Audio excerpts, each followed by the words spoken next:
What is happening, y'all? Welcome back to the channel. Today we have this little stainless steel cube kit. It's from weldmetalsonline.com. We're going to try this bad boy out. I have done a few welds. We picked up a Furick moose knuckle cup so we can get some nice colors. As you can see here, I'll zoom it in a minute.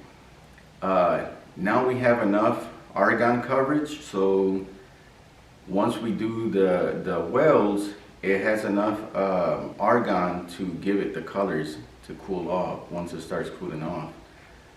So I did try a few little welds. Let me show you guys.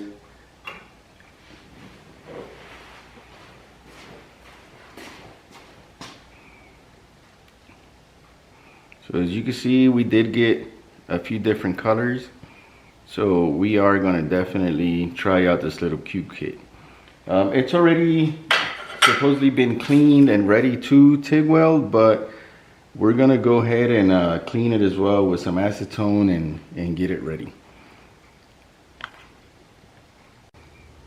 Alright, so we have our stainless steel set up on the little jig here so we can do 90-degree welds. We are using ER308L 045 wire for stainless steel.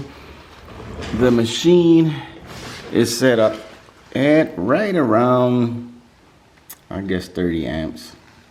There's the clearance. We have it at -3.